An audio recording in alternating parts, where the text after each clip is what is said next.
Esse culto hoje você está mais perto do céu. Vou te falar, você chegou nesse culto hoje, você está mais perto do céu. Amém?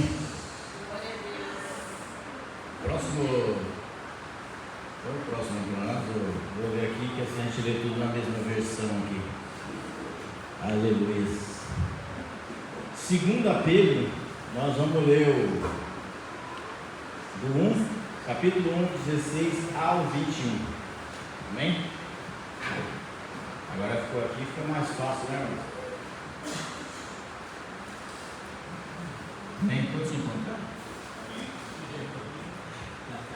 Todos se encontraram? Porque não vos fizemos saber a virtude e a vinda de nosso Senhor Jesus Cristo, seguindo fábulas artificialmente compostas, mas nós mesmos vimos a sua majestade, porquanto ele recebeu de Deus, Pai, honra e glória, quando da magnificência a glória lhe foi dirigida a seguinte voz: este é meu filho amado, em quem me tenho comprazido. E ouvimos essa voz dirigida do céu, estando nós com ele no Monte Santo.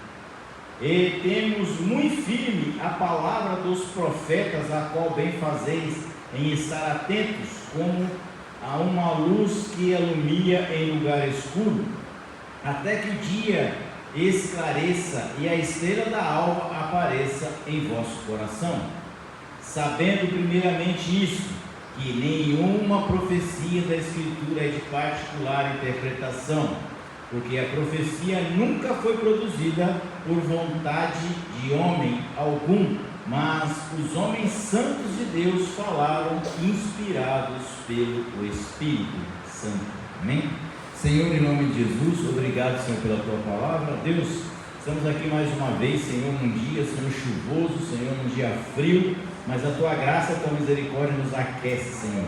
Sê nessa noite conosco, Pai, com a Tua igreja, com o Teu povo. Me ajuda, Senhor, a explicar, Senhor, a Tua palavra. Me ajuda, Senhor, a entender a Tua palavra.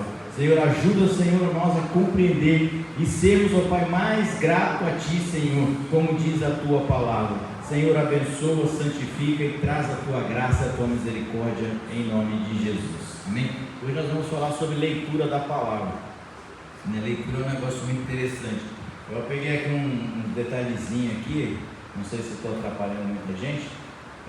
Você já leu toda a Bíblia? Quem já leu toda a Bíblia aqui?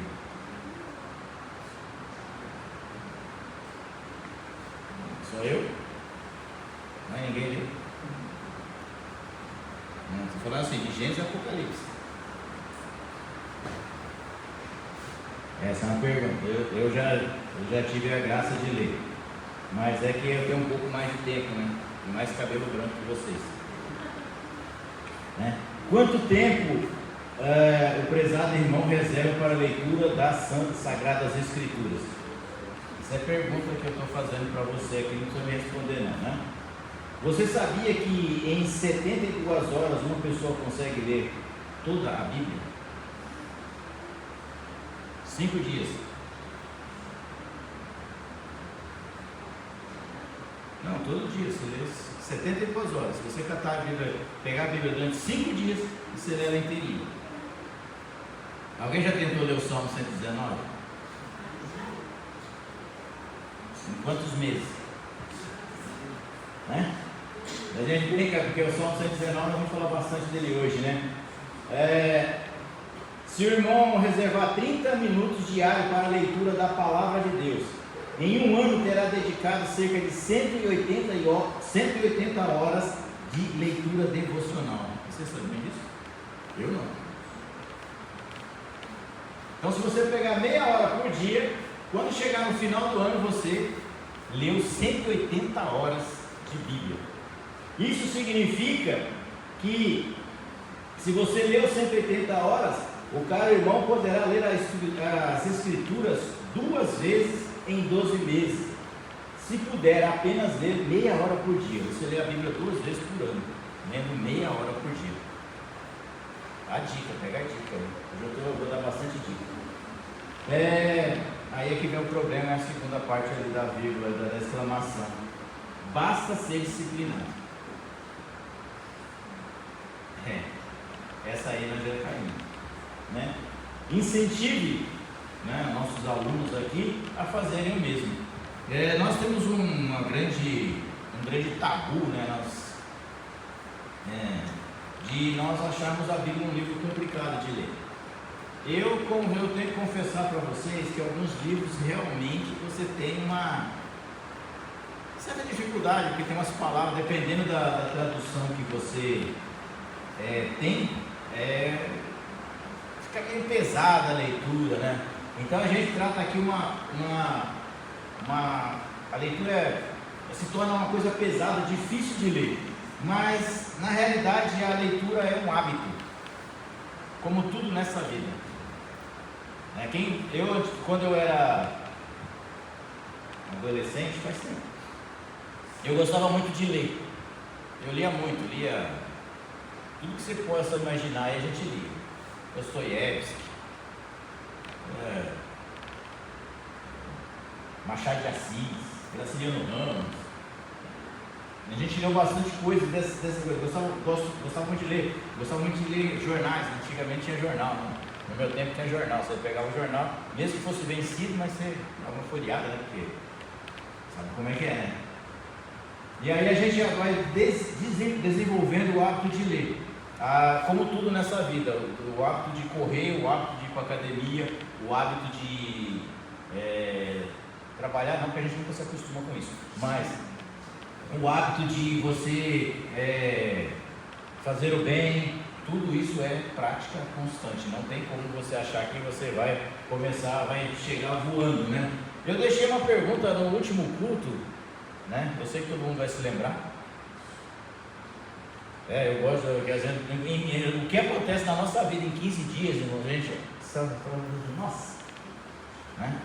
Eu deixei uma pergunta mais ou menos solta no ar. Eu falei: se Deus é tão onipotente, por que Ele deixa a fome e a peste e a desgraça acontecer na terra? Alguém chegou a alguma conclusão?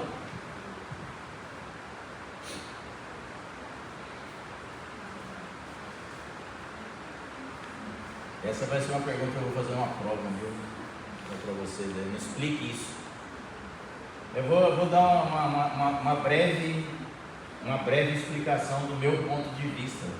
Não, talvez você vai encontrar alguém com um ponto de vista diferente do meu, e está tudo bem também. Aí você compara os dois. Sabe por que Deus permite que haja fome, peste e guerra no mundo? Por um negocinho chamado livre-arbítrio.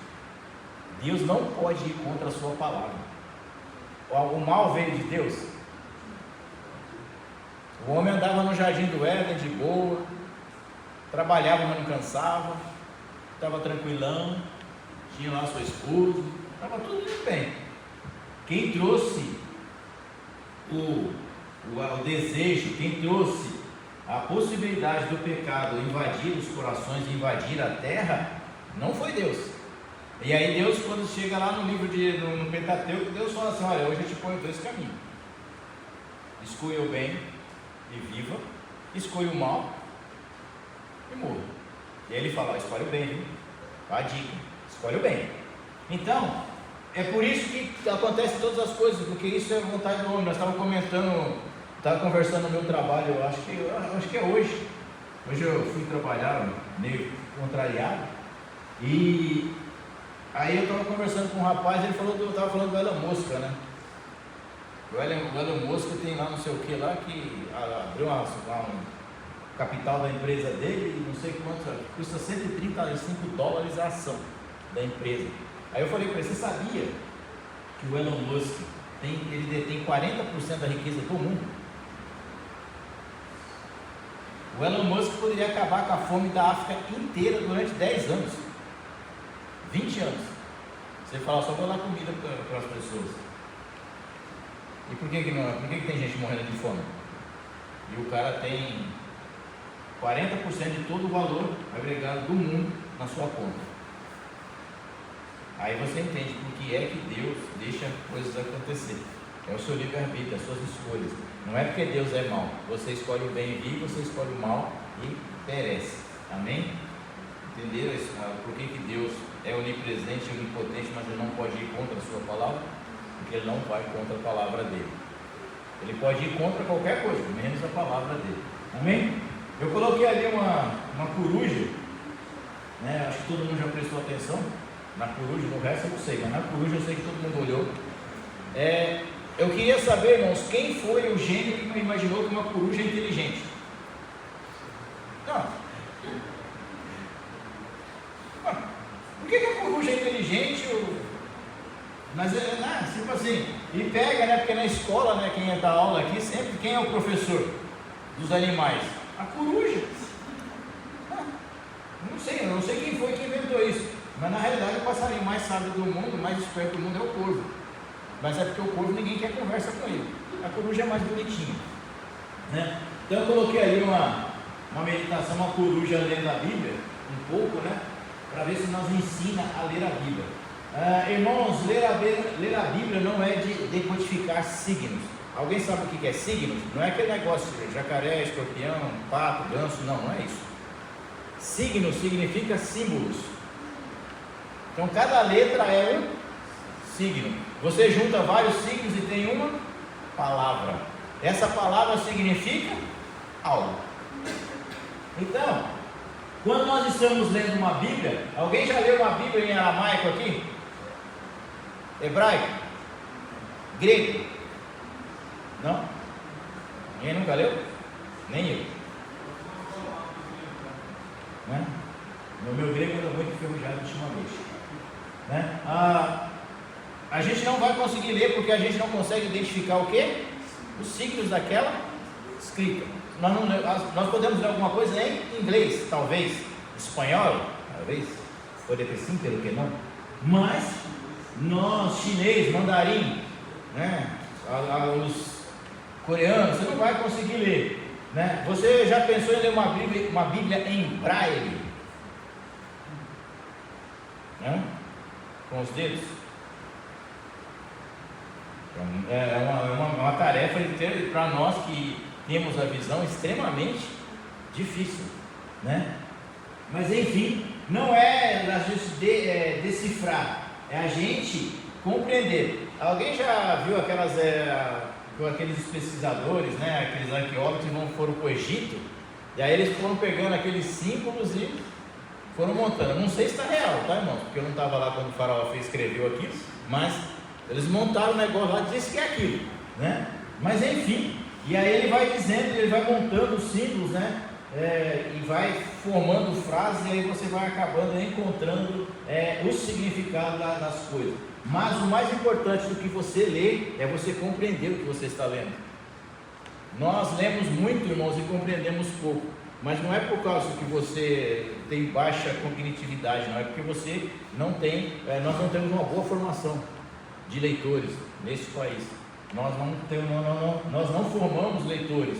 A nossa juventude, para nossa tristeza, foi feito um levantamento, 90% não sabe interpretar um texto, o mais simples possível. 90% em língua portuguesa. Você dá um texto para ele e fala: o que esse texto diz? Ele não sabe explicar, ele não compreende. 95% dos alunos não consegue interpretar um problema de matemática, porque as pessoas pensam que matemática é número. Não, matemática é interpretação. Se você sabe interpretar o problema, você consegue. O nosso marceneiro está aqui, ele sabe que se ele ler uma medida e fazer os cálculos, ele vai chegar lá. Eu não estou falando uma besteira, tô? Que bom. Que bom. Se tivesse também, você não ia falar nada. A gente brinca assim, né? Mas por que a gente fala disso? Nós vamos pegar um cidadão chamado Eunuco de Candace, né? De Atos, né? Atos 8, 30 e 32. Ele tinha ido para onde, irmãos?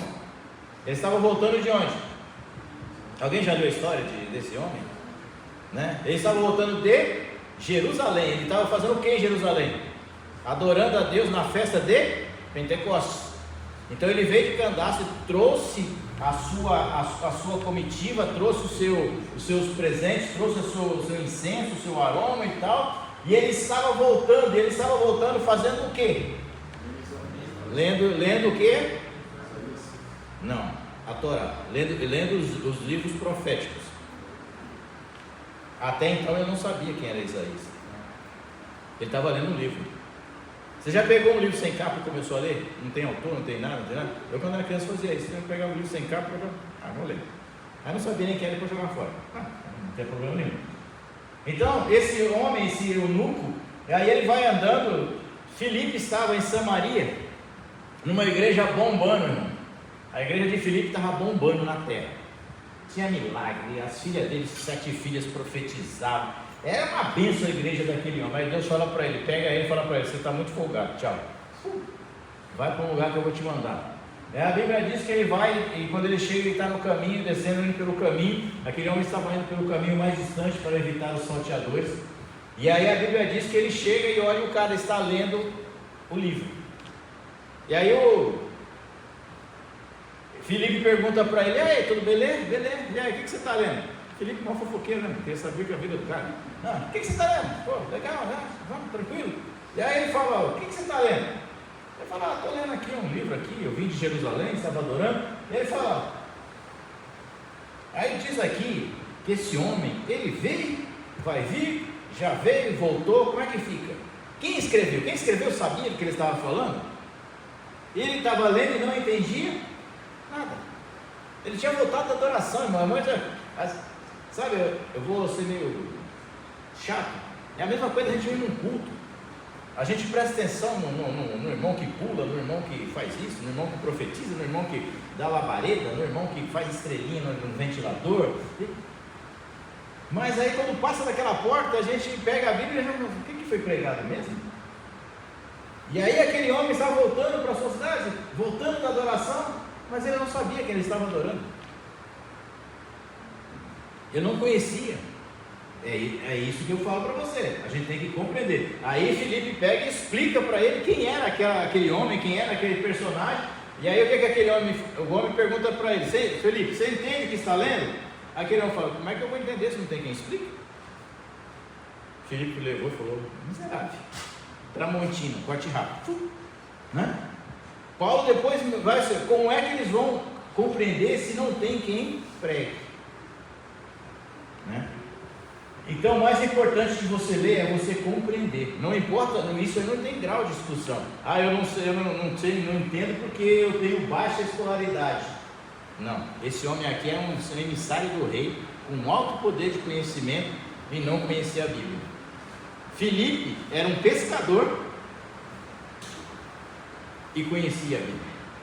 Não temos esse problema, né? Existem algumas formas. Eu lembro que antigamente leitura devocional significava consagração, tá, irmão? É que a gente vai ficando velho, os caras vão repaginando o negócio. Mas no meu tempo, leitura devocional era consagração. No seu período de consagração, você fazia isso aqui, né? Mas enfim, deixa eu falar, só mudou o nome. Leitura devocional. O que é uma leitura devocional? Leitura devocional é quando você busca o aperfeiçoamento para você. Você é introspectivo. Eu gostei dessa palavra, até procurei no dicionário o que ela significava, né? Olhar para dentro de si. Quando eu estou fazendo meu devocional, eu não estou preocupado em pregar para você. Você já parou para pensar nisso? Você faz seu devocional, não é para os outros, é para você. Você vai fazer a sua retrospectiva, você vai olhar, você vai ser introspectivo, vai ser para dentro de você. E não para você aplicar na vida das pessoas. Poderá acontecer de você aplicar, sim, mas é para você. Então meu devocional, ele é para mim. Por isso que às vezes é importante você fazê-lo, né? Quer dizer, todos os dias é importante. Aí tem a leitura exégeta. O que significa? Exegética. O leitor que quer entender a estrutura, contexto, objetivo do texto. Leitor analítico. Aí você já pôs um óculos e já começa a pensar. Você está lendo, fala assim: eu estou lendo isso aqui, o que isso aqui quer dizer, para onde foi, quem escreveu, para quem, quando fala, que ano, qual foi o profeta, quem é o pai dele, quem é a mãe, a sogra, quem é essa criatura. Aí você está fazendo uma leitura exegética, você está desmembrando o texto. Nós já tivemos um pequeno ensino sobre essa situação. Você tem uma leitura didática. O leitor deseja saber bases doutrinárias, o que você está aprendendo aqui hoje. O que é uma base doutrinária? O que pode e não pode. Basicamente é isso. O que significa doutrina mesmo, irmãos? Alguém lembra? Não é aquele bagulho que tinha antigamente. Você ia na igreja e vai ter o culto de doutrina hoje. Jesus, meu pai, ô papai. Doutrina? Ao pé do dicionário, Aurélio. Doutrina, conjunto de regras, conjunto de leis. Então, você vai ter a sua leitura didática, você já está aprendendo para você aplicar depois. Tem a leitura, simplesmente a leitura. Ler um trecho das Escrituras com atenção. Nós aqui que temos nós, quando eu falo nós, como igreja, né? Nós já temos alguma leitura, quem já leu um texto aqui, depois voltou nele e falou, uau, eu nunca tinha parado para pensar nisso. Eu estava aqui, eu não sei quem foi que fez a palavra inicial do barquinho de Jesus lá. Falou inicial lá que o Pedro emprestou o barquinho para Jesus, né? Aí eu brinquei com o pastor Ricardo ali e falei para ele, você parou para pensar nesse texto? Jesus pega o barco de Pedro emprestado, correto? Quantos barcos ele enche de peixe? Ele usa um, mas transborda no outro. Aí ele falou, eu nunca tinha pensado nisso. Eu falei, nem eu, acabei de pensar aqui agora. Ler um trecho, você pega um trecho, eu quero entender sobre a vida de Absalão. Aí você pega aquele texto e vai lá e lê, né? Meditação. A Bíblia diz que nós temos que meditar na palavra de Deus de dia e de noite. Meditar não é você fechar os olhos. Não é isso, tá? Isso aí é outra coisa. Refletir sobre o que Deus está ensinando através do texto. Lembra do rei? Agora eu esqueci o nome dele, que quando o sacerdote acha o livro dentro da... Acho que é Josias. Acho que é Josias. Josias, acho que é Josias. Ele acha o livro dentro da casa, aí o profeta vai lá e lê para ele. O que ele faz? Misericórdia. Rasga suas vestes, cai e fala, Senhor, tem misericórdia de mim que sou. Vamos reformar esse templo, vamos restaurar, vamos praticar, fazer a festa da Santa Ceia, da Páscoa. E a Bíblia diz que aquele homem se converteu de tal maneira que nunca houve uma Páscoa igual no tempo de Josias, até os dias de hoje. Ela não durou um dia, ela durou 15 dias, de tanto que foi o avivamento naquele lugar. Então ele leu, ele meditou naquele texto, falou, meu Deus, eu preciso mudar, né? A aplicação, pensar em como colocar essas palavras em prática, porque eu falar para você aqui é fácil, agora colocar elas em prática, meu irmão, às vezes é meio problemático, né? Às vezes você lê a Bíblia, desculpe, às vezes você lê lá, aplicação, não julgueis, para não ser julgado. Aí você, aqui na igreja, você olha para o irmão e fala, Aí você lembra que você não pode julgar, mas você já julgou, né? Não darás falso testemunho. Aí o seu patrão fala, fala isso, aí você fala. Ou então uma bem legal, né? Vira para o teu irmão e fala que ele é bonito. Aí você olha para a criatura do teu lado e fala, se eu falar que ele é feio, ele vai ficar com raiva de mim e não volta na igreja. Então eu vou falar que ele é bonito, porque Deus me perdoa. E vamos de volta, tá? Aplicação no nosso dia a dia, né? Oração, conversar com Deus sobre o que foi aprendido. Nós temos um hábito muito interessante, que é esse. Então, toda vez que você for ler a Bíblia, irmãos, ore antes. Nem que fala, Senhor, fala comigo, abra os meus olhos, esclareça a minha mente. Porque às vezes a gente pega lá e começa a ler na correria e esquece de algumas coisas. O objetivo da leitura devocional é desenvolver uma comunhão mais íntima com Deus e permitir que a sua palavra transforme o cristão, né, a vida do cristão. Então a gente pegou todos esses trechos aqui, esses modelos de leitura, e nós vamos aplicar elas na nossa vida. Então não é para que ela transforme, ela vai transformar a vida do próximo indiretamente, mas primeiro ela tem que transformar a nossa vida. Irmão, não queira transformar a vida de alguém se a tua não estiver transformada. É duro a gente falar isso, mas tem gente que quer que as pessoas se convertam e ele não dá o testemunho de convertido, como foi ministrado aqui pela Jennifer e pelas crianças, que eu não gostei muito, que eu apanhei mais do que as crianças, né? Fique dito de passagem, né? O culto é para criança, quem apanha sou eu, não entendi essa não, mas tudo bem. O que é a Bíblia?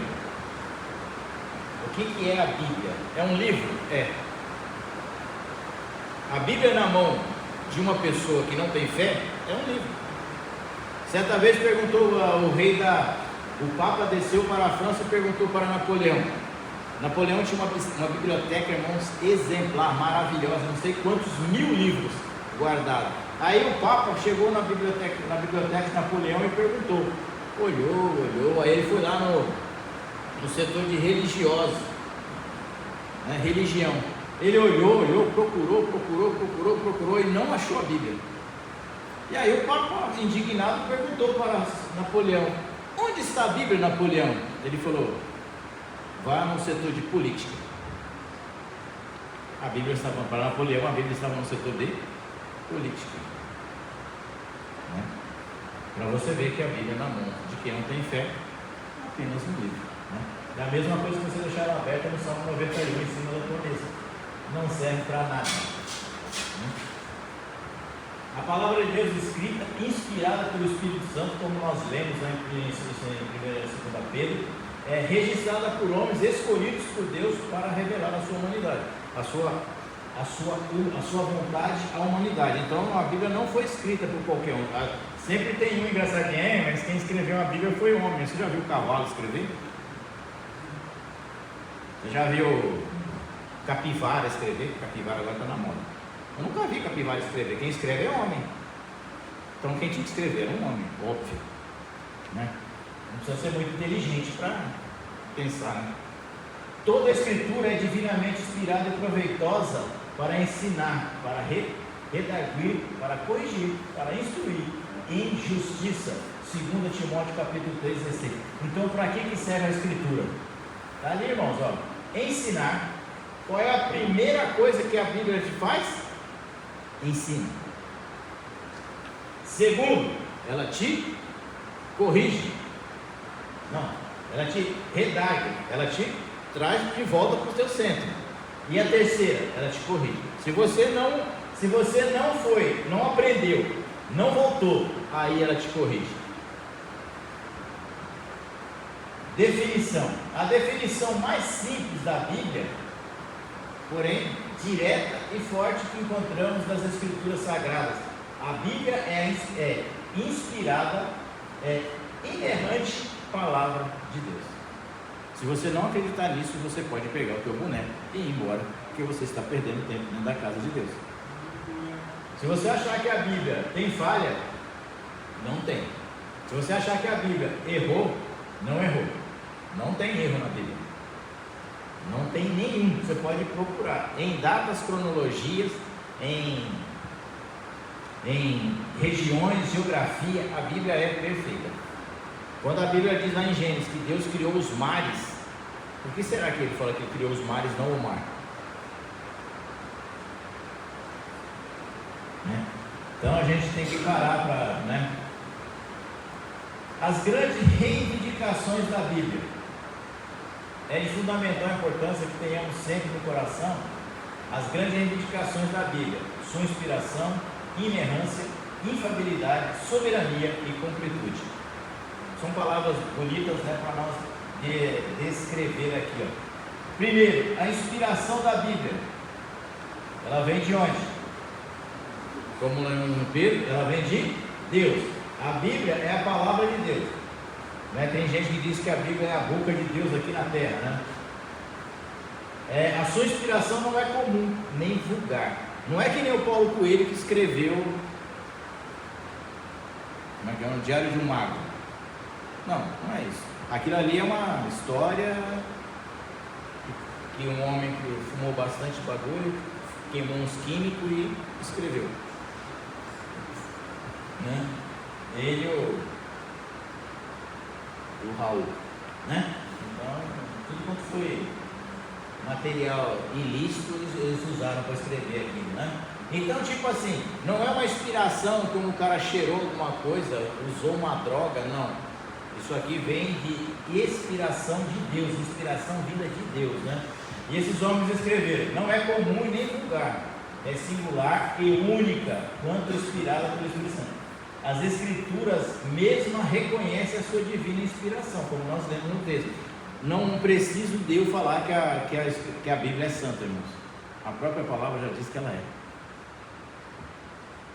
Essa semana eu estava indo trabalhar e eu estava orando por umas situações. Eu pensei comigo, né? Falando com Deus no carro, né? Bancando chapado.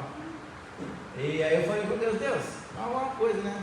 Se eu acreditar, o Senhor é Deus. É de boa. Se eu não acreditar na tua palavra, o Senhor também continua Deus.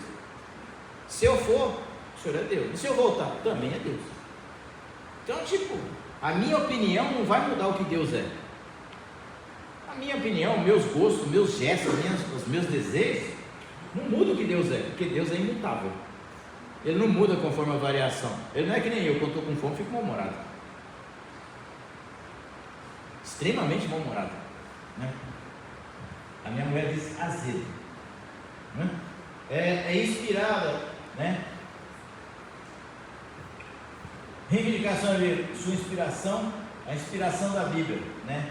Ela não pode, a profecia nunca foi produzida por vontade de homem algum. Eu fico muito preocupado, irmãos, quando nós vemos profeta de tudo quanto é jeito, de tudo quanto é maneira, falando para tudo quanto é gosto. Eu profetizo de acordo com a plateia. Eu olho, eu vejo o irmão ali que está meio abatido. Nossa, Arthur, vejo que você tirou nota ruim na escola. Eis que te digo, o Senhor entrará com provisão na tua vida, vai te dar saúde, sabedoria, entendimento. Você não vai nem precisar estudar. Aí você acredita nisso. Aí você acredita, né? Aí eu falei, você vai se formar em medicina sem estudar. Tá.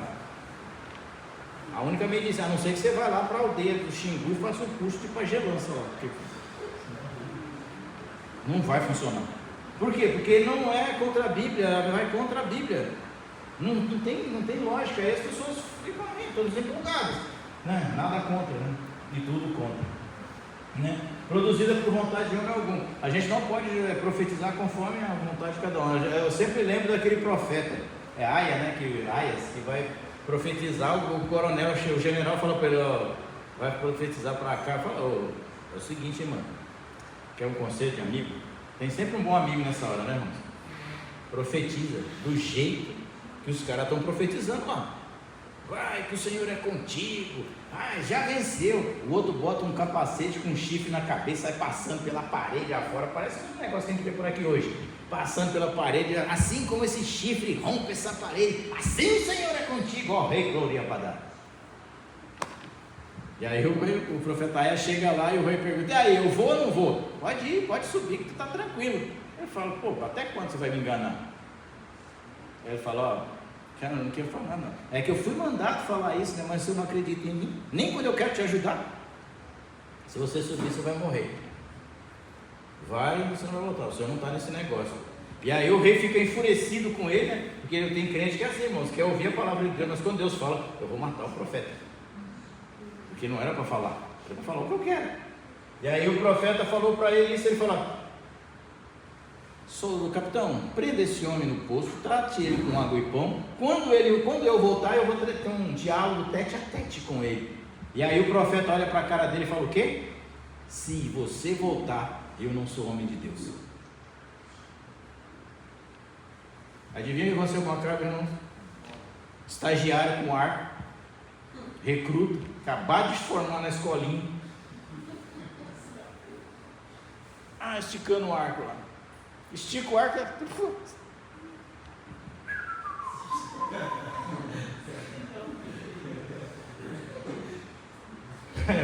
Quem soltou essa flecha? O estagiário soltou a flecha lá, irmão. Adivinha quem pegou? Acabe, que estava disfarçado no meio do exército, pegou na sua quinta costela. Ele voltou para casa ferido. Por quê? Porque não dá para a gente fazer.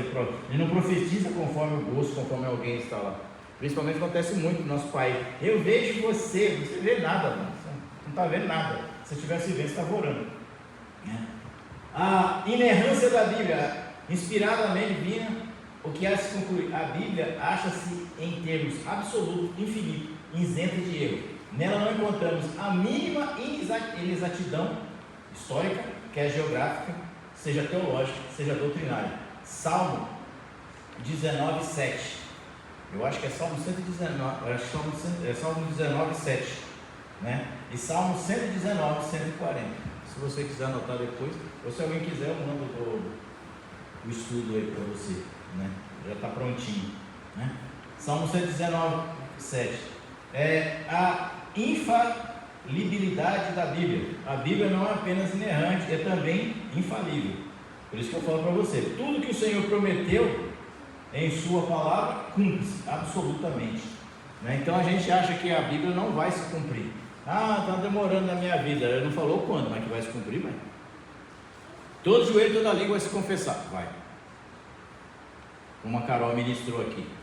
Até o Ulisses Guimarães, que morreu no mar, vai ter que aparecer. Porque a Bíblia diz que vai aparecer. E se ela falou que vai, eu acredito. Então, vai acontecer, né? Como podemos considerar algo infalível se é errante, né?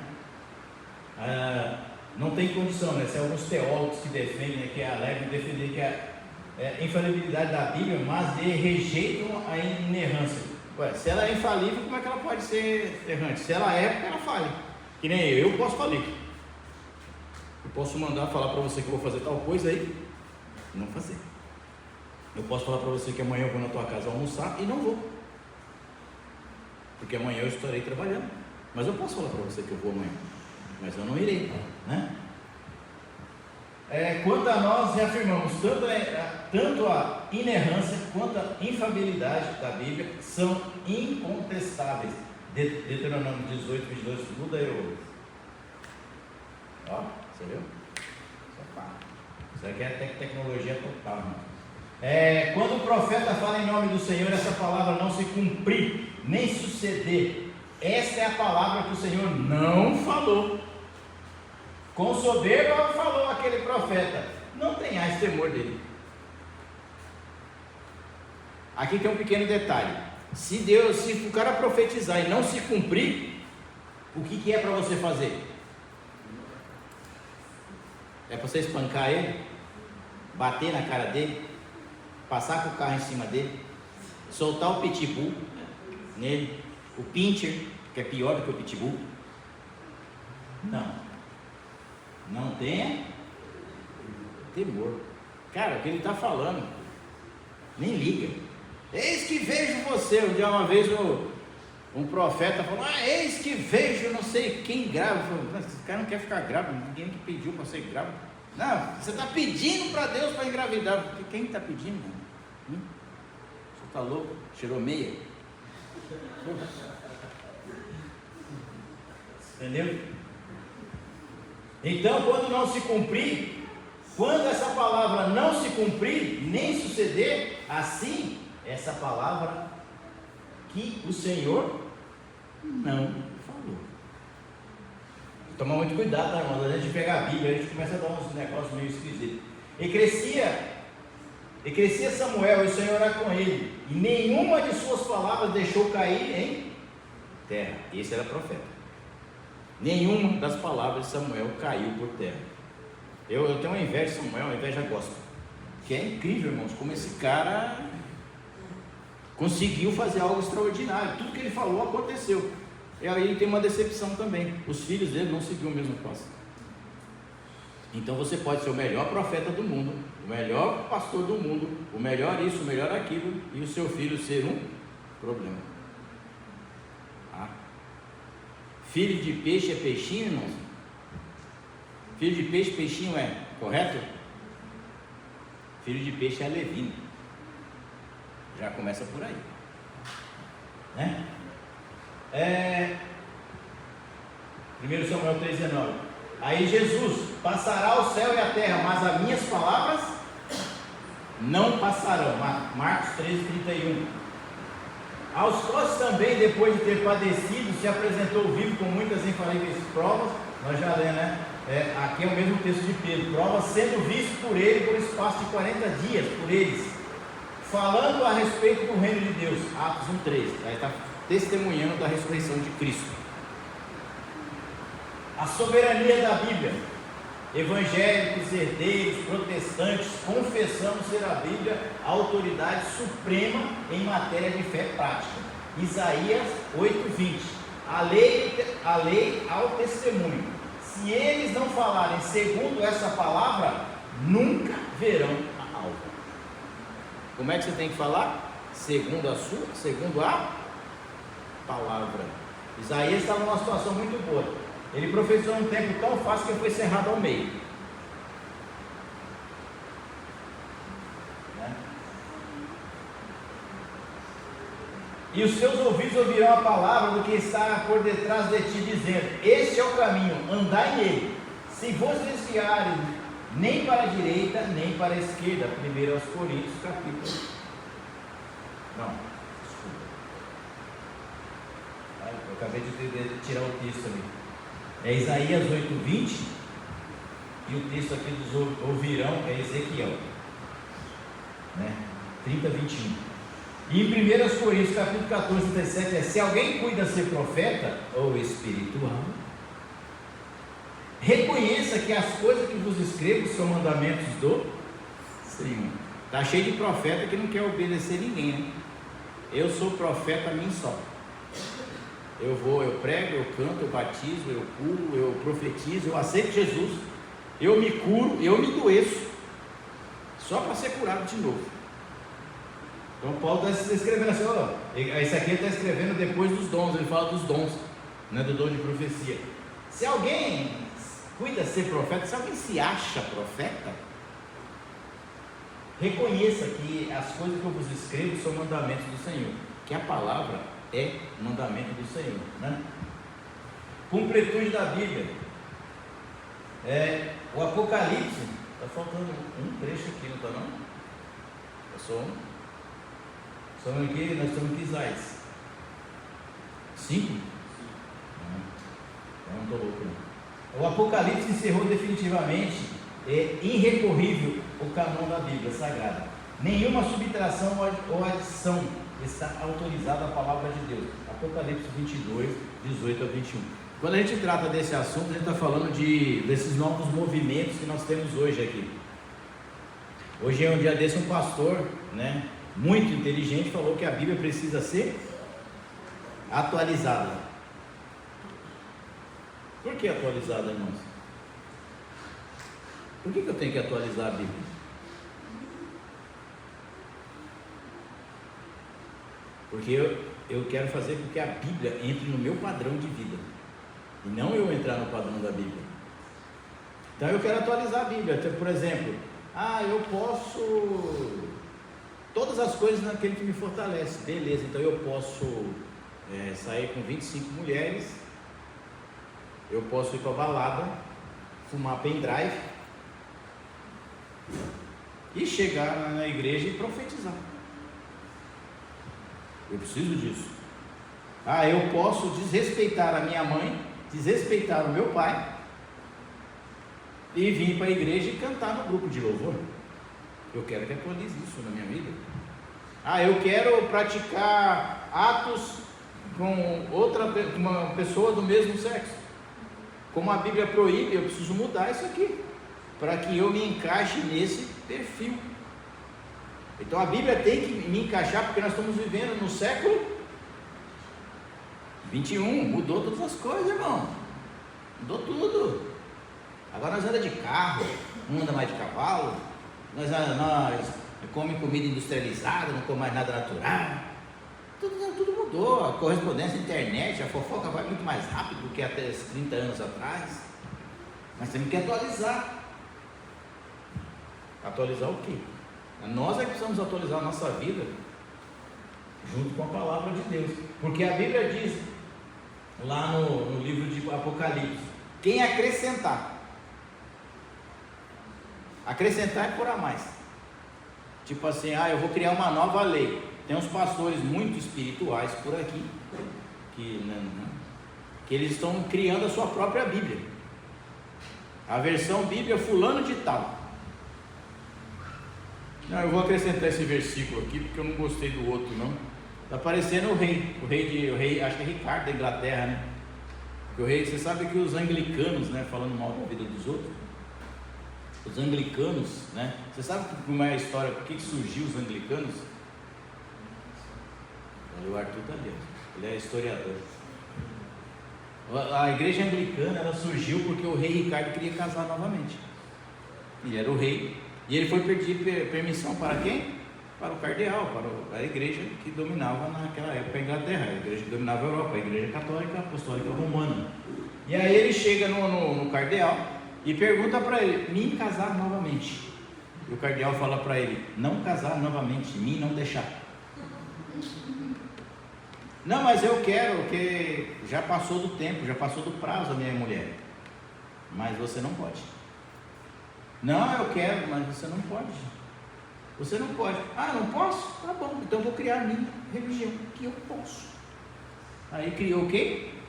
A igreja anglicana. Só para o rei casar. Olha que bonito, gente. Parece as crianças de hoje em dia, né? Vai na escola, a festa marcada da festa junina da escola está marcada, né? Aconteceu um fato desse um dia desse. A festa estava marcada para o dia tal. Gente, não dá para mudar a festa porque a minha filha não vai poder ir. Ela tem um outro compromisso. Capim dourado.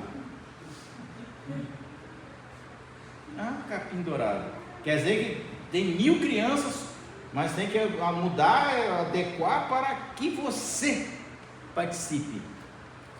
Vai se converter, vai procurar o que fazer, vai arrumar uma louça para lavar, será limpar o carro, compra um chevette velho para ter dor de cabeça, sei lá, vai se virar para algum lugar, né? Então, a gente para imaginar, você não pode acrescentar, nem tirar, mas aí as pessoas vão se acrescentando, vão tirando, vão colocando, e vão colocando, né? E botam um livro, tiram um livro, e assim por aí vai. Portanto, não se admite que as escrituras, profecias, sonhos ou visões, que arrogando-se palavra de Deus, reivindica autoridade semelhante superior à Bíblia. Irmãos, não tem nenhuma profecia, não tem nenhuma revelação, não tem nenhum sonho, não tem nada que é superior à palavra de Deus. Você pode chorar, espernear, brigar, não tem nada. Então, eu tive um sonho. Beleza, o seu sonho vai ser, de repente, é o sonho de José e Deus vai realizar na tua vida. Eu tive um sonho com tal coisa, eu vou orar para Deus repreender. Eu tive uma visão, tal coisa. Mas é acima da palavra? Não, não é acima da palavra. Não tem nada. Eu estou vendo, eu vi que o irmão vai mudar não sei para onde. Estou vendo o irmão com a mala pronta. Não, eu estou vendo, irmão. E olha, Deus está mandando você ir. Tá? Porque está escrito na Bíblia. Vai. E aí o coitado vai e depois passa fome. Aí depois ainda se desvia aí e fala, puxa vida, ninguém me ama, né? O próximo aí, para nós encerrarmos. Palavras à parte, né? Eu falei, mas eu não falei para você, como você lê a Bíblia? Eu comecei pelos olhos. Um bom começo. Pegue e lê. Né? Mas brincadeiras à parte, Afirmou com muita precisão o teólogo Martin Stanley, a qualificação mais importante exigida para o leitor da Bíblia não é o seu entendimento, não é o seu grau de conhecimento, mas sim o de rendição. Você pode ser uma pessoa muito culta e nunca se render à Bíblia, mas você pode ser uma pessoa extremamente simples e se render à Bíblia, ou você pode ser uma pessoa extremamente miserável e não se render à Bíblia. Eu lembro do testemunho, vou até usar aqui, né? Já estou encerrando, tá, irmãos? Do nosso irmão Galdino, né? Lembra dele? Senhor veterano. Eu não sei, nunca mais vi ele, né? Não sei para onde ele foi. Mas ele deu testemunho aqui e ele falou uma coisa interessante. Ele falou: irmãos, eu estava numa miséria no fundo do poço. Eu não esqueço desse testemunho daquele homem. Ele falou: eu estava numa miséria, morando na rua, comendo lixo, perdido nas drogas, todo destruído, e eu tinha um orgulho que ninguém chegava perto de mim. Eu era arrogante e orgulhoso. Isso prova que o orgulho e a arrogância não tem nada a ver com valores. Você pode ser pobre, arrogante e orgulhoso, e você pode ser rico e humilde, né? Então não tem muitas coisas não. Então a maior qualificação, a maior qualidade do homem é se render à palavra de Deus, é ler e falar: realmente isso é o essencial para a minha vida, né? É o pão que desceu do céu, né? Não a perícia, mas a disposição de ser guiado pelo Espírito Santo de Deus, né? Você tem que ter, temos que ter conhecimento? Sim, é importante, mas temos que primeiro nos render a Deus. Estudemos, pois, a palavra de Deus, conscientes que o Senhor continua a falar, hoje como outrora falava com Israel, ou a igreja primitiva, né? Devemos, por conseguinte. Então, como é que eu vou ler a Bíblia? Primeiro, eu tenho que amar a Bíblia. Eu sei que a Bíblia tem umas coisas que é difícil de amar, não é, irmãos? Eu, quando eu li aquela cena lá que o cara matou a mulher do Levita, quartejou e mandou ela para 12 tribos, é triste você ler aquilo, viu? Feminicídio. Está lá em Juízes. Um dia que você quiser ler, leia. Se você tiver coração forte e mente saturada, está lá. Os homens vão, estupram a mulher do Levita, o Levita da cidade, o Levita, em vez de se vingar dos homens, vai lá, pega a esposa, a mata. Não, ela morreu por causa do estupro coletivo. Ele pega, parte ela em 12 partes e manda uma parte para cada tribo de Israel. Isso não é bom, não é gostoso, não é bonito de se ver, nem de ler, né? Você imagina um negócio desse, né? Enfim, temos muitas coisas muito assim, mas provam o quão o homem pode ser cruel. Amar a Bíblia, nossa primeira atitude em relação à Bíblia é amá-la. Salmo 119, 97. O que diz lá? Declara o salmista todo seu amor às Escrituras. Quanto amo a tua lei, e a minha meditação em todo dia. O Salmo 119, irmãos, ele vai falar inteirinho da palavra. Tudo que você vai lá, eu amo a palavra, lâmpada para os meus pés, luz para o meu caminho, a tua palavra. Tudo que você imaginar é um salmo dedicado à palavra de Deus, né? A Bíblia, você tem uma outra característica: você tem que ter fome da Bíblia. Você leu hoje e fala: pô, amanhã eu preciso ler mais, depois eu preciso ler mais. Se tiver fome da Bíblia, vamos ver todos os dias, né? Se o penoso passar sem o pão, se é penoso passar sem pão de cada dia, como você pode viver sem o alimento diretamente do Espírito Santo de Deus? Se você não consegue viver sem comer, como é que você consegue viver sem o alimento vindo de Deus? Né? A Sagrada Escritura diz o quê? O profeta Ezequiel: tão logo a encontrava a palavra de Deus, coma. Ezequiel diz: encontrei as tuas palavras e as comi, e eram doce com mel.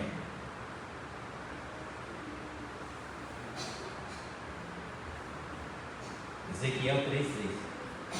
Guardar a Bíblia no coração. Escondi a tua palavra no meu coração para quê? Para não pecar contra ti. Está escrito onde? A gente lê, recita esse versículo e a gente não sabe onde está escrito. Não. Escondi a tua palavra no meu coração para não pecar contra ti. Eu vou dar uma dica para vocês. O dia que alguém perguntar para você aonde está escrito, você responda como o cara que escreveu Hebreus. Alguém já leu como ele responde? Em algum lugar da escritura. Aí você não se queima, você passa por inteligente. Ó. Em algum lugar da escritura está escrito. Ele não cita sede santo, porque eu também sou santo. Ele fala em algum lugar da escritura. Não está escrito, né? Mas é bom você, sempre os pregadores aí que estão iniciando aí, é um bom começo, né? Os leitores periféricos da Bíblia leem, mas dela se esquecem. O periférico é aquele que só dá uma passada por fora. O que é periférico, irmão? Que vive por fora. Por isso que nós temos uma palavra de periferia.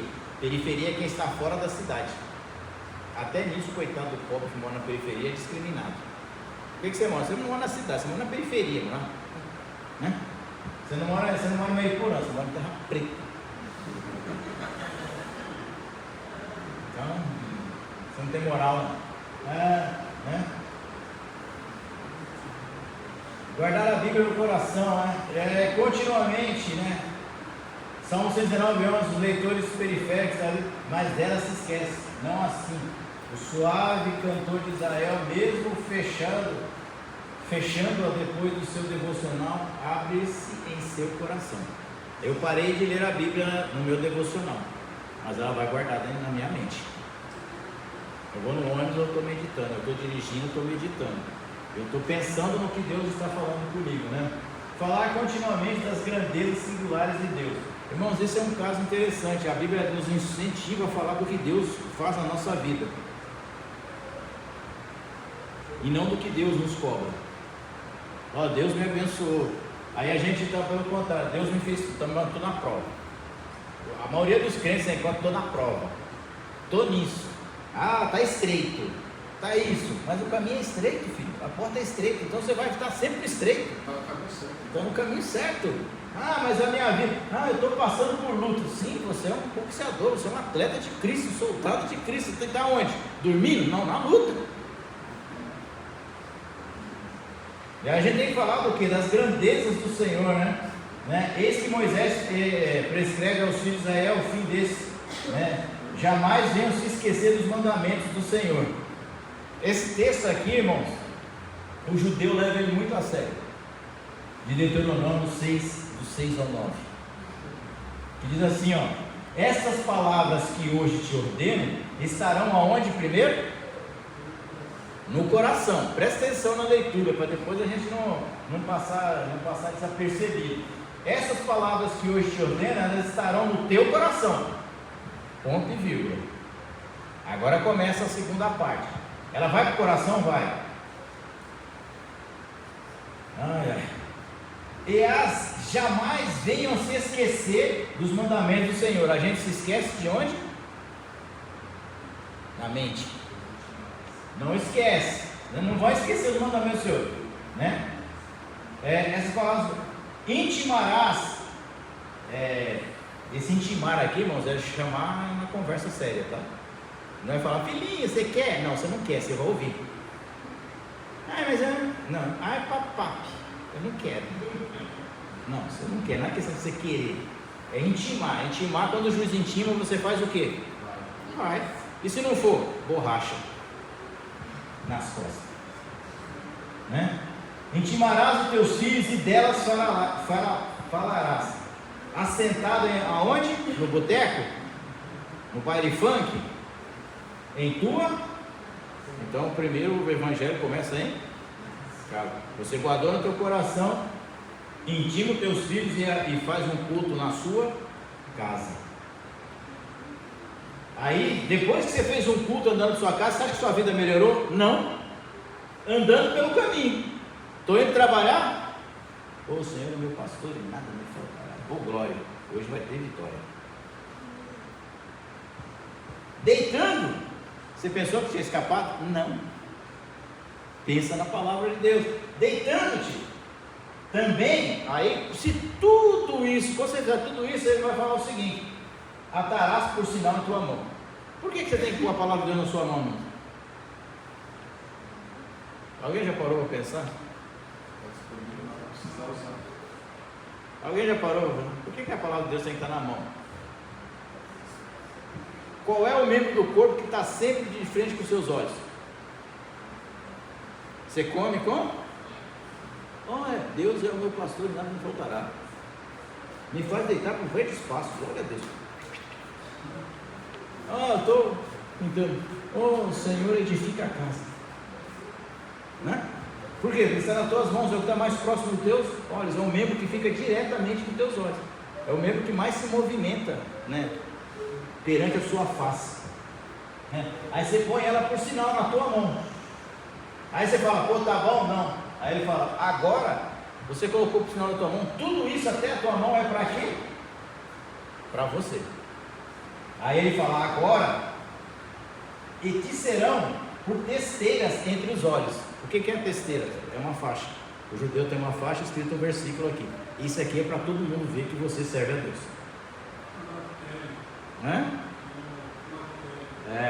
É para que todo mundo saiba que você é filho de Deus. Agora isso aqui é para as pessoas saberem que você guardou no teu coração, intimou seu filho, fez o devocional lá dentro da sua casa, pregou no culto, andou pelo caminho precisando, deitou, levantou, também colocou ela por sinal na tua mão. Você agora está apto para andar com ela na testa. Fala assim, eu sou servo de Deus, sou testemunha viva de que Jesus Cristo é o meu Senhor. Olha que da hora. É a lei. Você nunca parou para pensar nisso? Nem eu. E as escreverás aonde? Nos umbrais da tua porta. Por quê?